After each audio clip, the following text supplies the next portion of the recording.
4 seconds.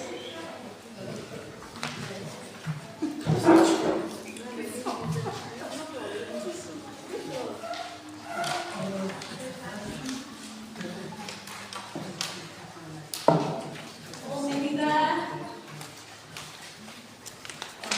Look at my hand. This one I did earlier, or did now. It's a bit squiff, so don't worry if yours is. So, while you're doing that, just to start, so today, our passage is Mark 14 and half of Mark 15. And it doesn't have Palm Sunday in it, but it would be remiss to not talk about Palm Sunday, because that's what day it is today. Let's put this back.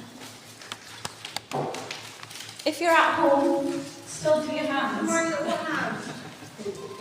So, Palm Sunday is a bit further back. Adam talked a bit about it a couple of weeks ago. It's in Mark 11, so I'll just read that little bit now while you're finishing off your hands. It's Mark 11, 7 to 10, and it says this.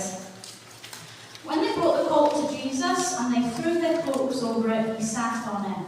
Many people spread their cloaks on the road, while others spread branches they had cut off from the fields. Those who went ahead shouted, "Hosanna! Blessed is he who comes in the name of the Lord. Blessed is the coming kingdom of our father David. Hosanna in the highest heaven." And what's fantastic about this is nobody knew. They didn't come in before 5 minutes before, oh, right, everyone get ready now, this is what's going to happen. This is just what happened as they came in. They knew this was coming because they read about it in the Old Testament. David talks about it in the Psalms. They were expectant. They heard the Messiah was around. They were ready for him. And what was their response? They took off their jackets and they put them down on the floor. They cut down leaves from the trees and put them on the floor. They were giving their best. And I thought, do you think this is maybe the first red carpet? You know, not maybe red, but green. But I thought, they thought this dusty road is not good enough for our Messiah. He needs some, flush. We need something nice for him to arrive into Jerusalem on, because they knew what it said that he was going to be doing. So they laid down their cloaks, branches, they sacrificed their best. They probably only had one cloak then, and they had it on the floor. And what did they say? They praised. It wasn't, oh wow, lucky that there he is. It was, Hosanna, blessed be him. And they recognized who he was. So just as we start today, are you recognizing Jesus in your life today? As you come here to church, to worship today, are you recognizing that we come here for Jesus? That's why we're here. We come to hear from him, we come to praise him. And then, are you giving your best to him today? They are giving their best. They were cutting down the branches off their trees. There was the beauty around them. They were taking off their coats and putting it down. So from Palm Sunday to Good Friday is 5 days. Give or take in those times. That's what it says. So this passage that we're looking at today talks about what happens in those 5 days. So before we jump into that, why don't you just discuss with the people around you about what's the most expensive thing you've ever bought. You don't have to say how much it is. Maybe just, the item that it is. So maybe for me it would be a car. So maybe have a few discussions about what the most expensive thing you might have bought is.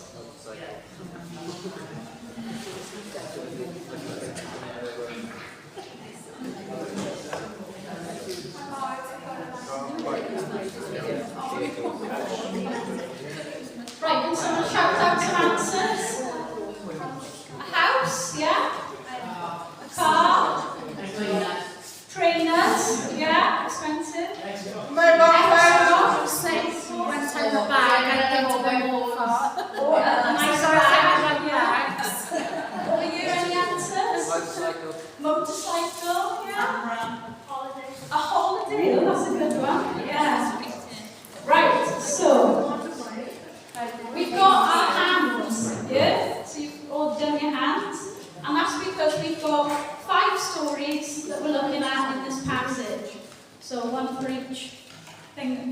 thumb. So we're going to start with the thumb, okay?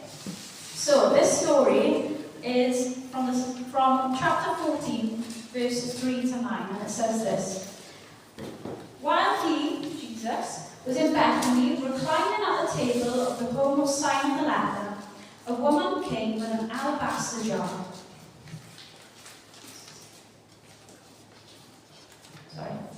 Alabaster jar of very expensive perfume made of pure nard. She broke the jar and poured the perfume on his head. Some of those present were saying to one another, "Why waste this perfume? It could have been sold for more than a year's wages and the money given to the poor." And they rebuked her harshly. "Leave her alone," said Jesus. "Why are you bothering her? She has done a beautiful thing for me. The poor you will always have, and you can help them at any time, but you will not always have me. She did what she could. She poured perfume on my body, preparing me for burial. Truly I tell you, wherever the gospel is preached throughout the world, what she's done will be told in memory of her." So interesting we talk about it today, years on, when Jesus said that it would. So this woman, they just refer to her as a woman in this, but they would know her because it was Lazarus' sister. You know Lazarus, they brought back from the dead. Mary, as in the story of Mary and Martha, where one of them was helping and one of them was at the feet of Jesus. This would have been Mary. And this perfume was said to be worth 300 denarius. So in that time, 1 denarius was 1 day's wage. So it would have been 300 days worth of wages, so almost a year. So today's equivalent average, that's about £20,000 perfume. Whew. So when you think about those items that you said that we bought that maybe are costly, would you give that up and sacrifice to Jesus, like Mary did? Would you sell it and give it to him?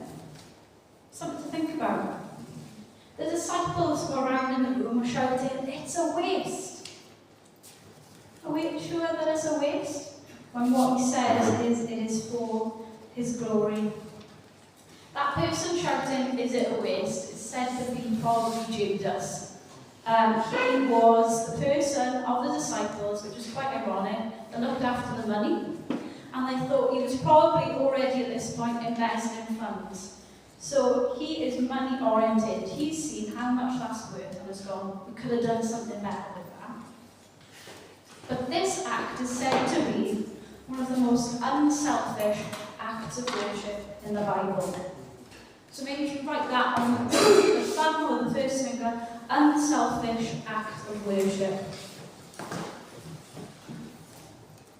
And then I want you to think about an unselfish act of worship that we could do. Maybe it's not selling that thing, but it's giving of our time. Once a week we're going to do this. Or of a talent. You've got a talent of talking to people, or of knitting, and you want to come every week and share it. Or you've got resources that you can share, or gifts that you can give.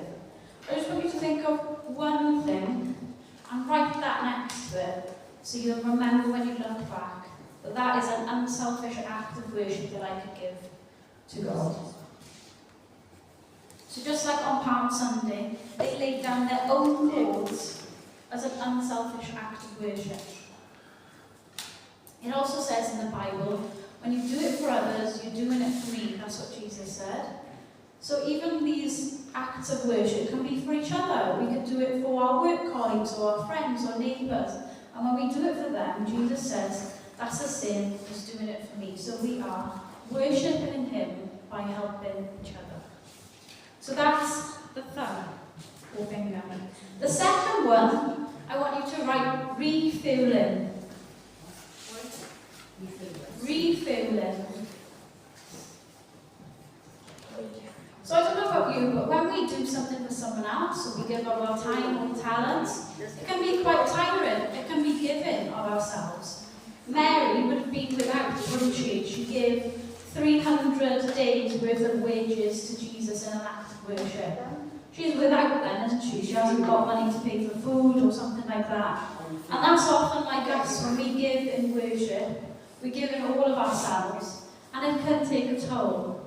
But in this passage, Jesus says twice that he eats and reclines. I like that, reclining. He's not just having food and rushing off. He's enjoying it. You think of him on his lazy boy, like, he's reclining, isn't he? So he says at verse 3, when they're having the Passover, and then verse 18, when the Last Supper. That's the ultimate refueling, isn't it? That Last Supper, where he's explaining to them, this is my blood shed for you, take it in remembrance of me. This is my body shed for you, take it in remembrance of me. That's the super refueling, isn't it? When we remember what he's done for us, we're refueling our spirit, we're refueling our soul. So, he sees the importance of it. He's also doing it in community. They're all there, eating and reclining together. We need to do it together. So let's think about some things to refuel us. Number 1, what can we do to help refuel us? We can ask someone else to help us. We all need help, don't we, in community. So maybe that starts with finding someone that makes you laugh, or makes you feel joyful, or smile, and making sure this Easter we make an effort to spend a little bit of time with them so it refuels us inside. And then number 2, choose somebody who you can refill, that you can plant into, that you can share that joy and smile to. So maybe write those 2 people down. Someone that you think could help you, and someone that you can help. And then also something we can do for ourselves. How can we, if we're really tired, help ourselves? Can we have a bath? Is that what you do to refill? Go out in nature and have a prayer walk. Or, I don't know, have a coffee with someone. That can be refueling, you know, sharing things. So that would be a 3rd thing to write down. Right, we're going on to number 3. I'm just going to put my middle finger up there. We're on number 3 now. Yeah. So number 2 was think of someone that can help you with things and write their name down. Think of someone you could help and write their name down. And then something you can do to help yourself. Oh yeah. So that was the first one. Number 2, refill. Number 3. Okay. Verses 32 to 34, chapter 14. Jesus has gone to the garden. So they went to a place called Gethsemane, and Jesus said to his disciples, "Sit here while I pray." He took Peter, James and John along with him, and he began to be deeply distressed and troubled. "My soul is overwhelmed with sorrow to the point of death," he said to them. "Stay here and keep watch." So Jesus found his supporters, Peter, James and John, and he said, "Come with me while I pray and stand guard." So Jesus prays, and then in verse 37, it says he returned to the disciples and found them sleeping. "Simon," he said, "are you asleep? Couldn't you keep watch for 1 hour? Watch and pray so that you do not fall into temptation. The spirit is willing, but the flesh is weak." Once more he went away and prayed the same thing. When he came back, he found them sleeping, because their eyes were heavy. They did not know what to say to him. Returning a 3rd time from prayer, he said to them, "Are you still sleeping and resting? Enough, come on, the time has come. Rise." Can you imagine falling asleep on Jesus? He said, "Come on, I need your help, stand guard here." And that they must have been so tired from everything they're doing. They are outers. But today, are you sleeping or praying? He'd explained everything to them. He just said in the Last Supper everything that's going to happen, and they still didn't get it, did they? Which gives me a bit of hope, because sometimes we don't get it, do we? But are you sleeping or praying? So you've chosen 2 people, one to help and one to help you. Just start praying for them. Put them on your prayer list every day. Pray for those people. That's a start, isn't it? Instead of just, thinking that's a good thing to do, maybe helping someone or someone helping you. actually do something about it. You can pray. You don't have to just sleep on it, think, oh, there we go, Chloe suggested something, but, you can start right now. But what things keep us from praying? Anyone got any suggestions? What keeps you from praying? The TV. The TV, yeah. Mobile phone. Mobile phones. Facebook. Facebook. WhatsApp. WhatsApp. What was that? Ourselves. Ourselves, yeah. Tiredness. Tiredness, lazy. General distractions. Games on our phone. All those things. So maybe think about how those things are distracting you. So we could be praying all day, every day. But we get caught up in the distraction of life. We've become like those sleeping disciples. And Jesus has said he's coming back. How are we preparing for him? So third, you can think about that. Did I give you something to write? You can write praying or sleeping on that one. Fourth one then is there's two stories in this passage about being bold or not. So I want you to write on the fourth one, have boldness to believe. Have boldness to believe. So we've got the story of Judas. He questions Mary's perfume, didn't he? He's said to be maybe embezzling funds, and how he's been offered 30 silver pieces to give up Jesus. It's a bit ironic, isn't it? Knowing that he's got a bit of an issue with money. They fit him right where it hurts, that. He probably didn't have much of a choice in his own mind. And then to betray Jesus with a kiss. That's personal, isn't it? If you know someone well, you give them a hug or you kiss them on the cheek. You wouldn't do that to a stranger. He really knew Jesus, and yet he betrayed him. He didn't have that boldness to believe. And the same with Peter. They're at the Last Supper, and he says, one of you is going to deny me tonight 3 times. And they're like, no, not me, not me. But in verse 66 onwards, were you with Jesus? No, not me. He must be one of them. I'm sure I saw it. No, that wasn't me. You must be one of them. You're from Galilee. Nope. And then the rooster crows. And he realizes what he's done. But how many times have we done that in a situation? I've done it loads. Someone asks you something and you're like, oh, no. Or you shy away from an opportunity to talk about God or church or something you're going through. But we need to have boldness to believe. So to be bold and strong, we can practice. So how can you practice? Something, for example, could be asking each other for prayer for things. In the WhatsApp group, Sarah wrote in the week, could you pray for my dad?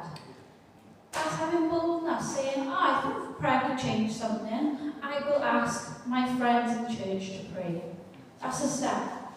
Or when you go back to the work or you see your friends, you could say, did you have a good weekend? Did you get up to much? And then when they ask you, you could say, yeah, I went to church actually, it was really good. Depends what you think. I had a really nice time, saw some lovely people, we sang, we listened about the story, about Palm Sunday, about Easter. Do you want to come with me next week? It's having boldness to believe, to take that step. I remember about 10 years ago, I met with one of my friends in town, and she'd come from Mumble, she'd been working, and we were walking around town, and she sort of stopped, and I was like, are you okay? She's like, I've just seen this lady that I saw down the Mongols earlier, and I thought, I heard God say, go and tell her I love her. And she was like, I chickened out earlier, and now there she is again, what should I do? And I was like, well, go for it if you want to. So she sort of went over and said, sorry, this is really strange, but I feel like God wants me to tell you that he loves you. And the lady sort of went, okay. And then we walked off. But you don't know what that little act could have done. Maybe that person never heard about God before. So, God loves me, who's God? Or maybe it was exactly what that person needed. My friend had boldness to believe that that was from God and that person needed to hear it. So we need to have a bit of boldness, don't we? Easy said than done, but those little steps can help. And then number 5, little finger, is all about Barabbas. So I want you to write undeserved freedom. So this is a picture of Barabbas. I don't know if you can see. Barabbas is this guy here. And then Jesus is at the back with the kind of light around him being taken off. Because what's happened is they've said, who shall we free? Jesus or Barabbas? I'm going to read it actually. Mark 15, verses 6 to 15. Now it was the custom at the festival to release a prisoner whom the people requested. A man called Barabbas was in prison with the rebels who had committed murder in an uprising. The crowd came up and asked Pilate to do for them what he usually did. Do you want me to release to you the king of the Jews? Asked Pilate, knowing it was out of self-interest that the chief priests had handed Jesus over to him. He didn't really believe that this Jesus had any guilt. But the chief priests stirred up the crowd to get Pilate to release Barabbas instead. What shall I do then with this king of the Jews? Pilate asked them, and they shouted, crucify him. But why? What crime has he committed? But they just shouted, crucify him. Wanting to satisfy the crowd, Pilate released Barabbas to them, and he had Jesus flogged and handed him over to be crucified. Crucify him. I don't know if you've realised, but this is the same crowd that 5 days ago was saying, Hosanna, blessed be the name of the Lord. Now they're saying, crucify him. They've been influenced by those chief priests. They've been rallied up, and because of that, a murderer has gone free and has had undeserved freedom because they sentencing Jesus to death. And we are Barabbas. We have been given undeserved freedom. We're the sinful ones who've done all these things wrong in life. Yet we're off scot-free, and Jesus takes it all. He sacrifices himself on the cross. That undeserved freedom. And it's free, freedom. We don't have to do anything for it. Barabbas didn't. He'd done wrong things and he'd been locked up. So we're sinful, yet free. We're undeserved, yet seated with Jesus. We're bound, yet we have been broken free. We're broken, yet we're made whole. We're unworthy, yet we've been bestowed. We're lost but found. And we're stuck, yet transformed. So think about those things. Maybe put one on the little finger, that we've been changed. Undeserved change. So now you've got your 5 fingers. 5 fingers. So that's the path from Palm Sunday to Good Friday. And what I want you to do with your pencil now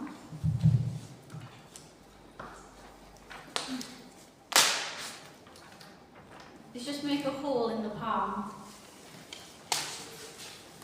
Because we've gone from Palm Sunday to that way to the cross, where Jesus' hands were pierced for us. And we're going to be talking more about that next week. But think about those 5 things this week.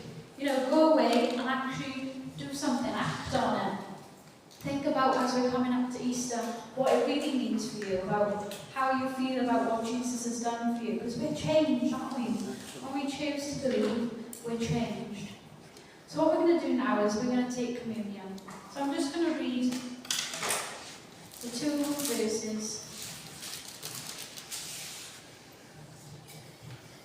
It says, while they were eating, Jesus took the bread, and when he'd given thanks for it, he broke it and gave it to the disciples and said, take this. This is my body. So he broke it like this. Then he took the cup and he given thanks, he gave it to them, and they drank from it. And he said, "This is my blood, which is poured out for many." So I'm just going to pray. Lord, I thank you for all of those stories in that scripture, all that stuff that happened, everything that we can learn from it, how we can be changed. And that you set us free, that we don't deserve it at all, but you've given it to us freely. That we are sinful yet free. That we don't deserve it, but we're seated with Jesus. We're bound, yet we're broken free. We're broken, yet we're made whole. We're unworthy, yet you've bestowed us. We're lost, but you found us. We're stuck, but you have transformed us. And as we take this bread and juice now, we remember your body and your blood, what you've done for us, and how we can share it with others, this transforming thing that's happened to us. Lord, let us be changed when we leave because we've taken this communion. Let it heal our bodies, because that's what it says that it can do. So just maybe take a prayer in yourself, and Dad's going to play a song. And as he plays, if you just want to come up and take communion in your own time.